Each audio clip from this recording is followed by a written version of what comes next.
2011 stand es kurz davor, dass Dimension Films die Lizenz für die Hellraiser-Filme verliert, also wurde Hellraiser Revelations gedreht. Ein Film mit einem Budget von ganzen $300.000, für viele der absolute Bodensatz der Reihe, aber worum geht es erst einmal? Die Geschichte folgt zwei Freunden Steven und Nico, die in Mexiko auf eine mysteriöse Puzzlebox stoßen, die sogenannte Lament Configuration.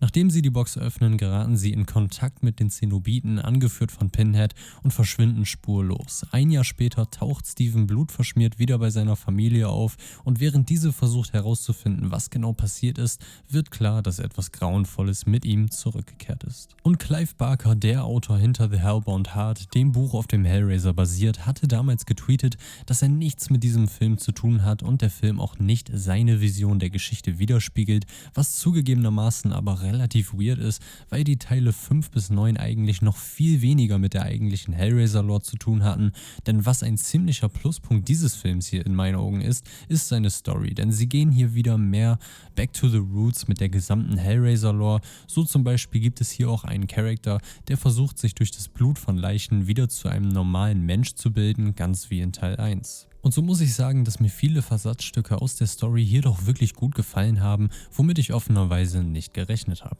Leider aber scheitert der Film an so gut wie allem anderen und ich weiß gar nicht, wo ich so richtig anfangen soll. Die Schauspieler und deren Leistungen in diesem Film sind absolut respektlos und das nicht nur von einem, sondern durchweg eigentlich der gesamten Reihe an Schauspielern, die hier mitgemacht haben. Einen würde ich da aber tatsächlich nochmal besonders hervorheben und zwar Nick Eversman, der hier den Steven spielt, der in meinen Augen nicht nur optisch aufgrund seiner Charakterentwicklung irgendwann gar nicht mehr in seine Rolle passt, sondern auch vor allem am Ende so schlecht overacted, was wirklich ein Krampf war. Dazu muss man aber auch sagen, dass die Dialoge, die die Schauspieler mit diesem Drehbuch hier bekommen haben, teilweise auch wirklich sehr, sehr schlecht geschrieben sind.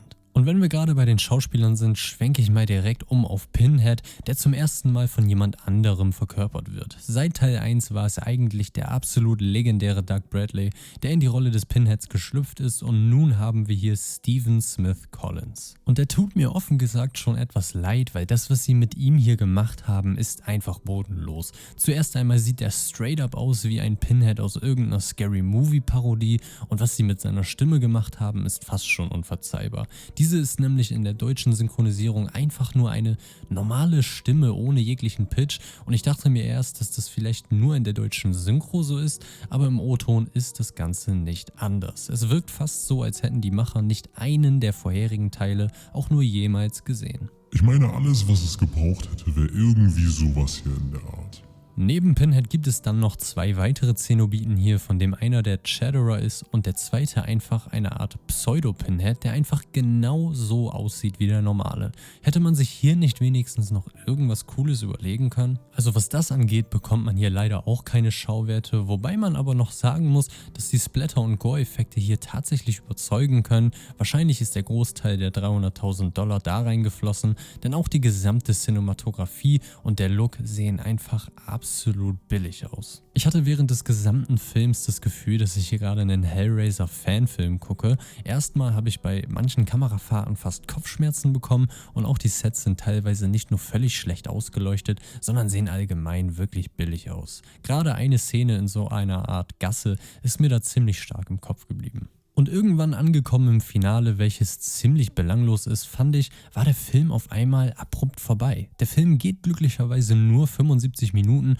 und ich bin ja auch oft ein Fan von eher kürzeren Filmen, aber hier endet, finde ich, das Ganze so plötzlich und wie gesagt auch super belanglos. Ich könnte hier jetzt auch noch über einige Einzelheiten sprechen, aber ich schätze mal, dass man checkt, wie billig und schlecht dieser Film einfach ist. Einzelne Versatzstücke der Story finde ich, wie anfangs erwähnt, wirklich nice und interessant, aber mit einem Budget von $300.000 und einer Drehzeit von 3 Wochen, die den Machern hier noch zur Verfügung standen, kann man hier natürlich kaum was Dolles erwarten.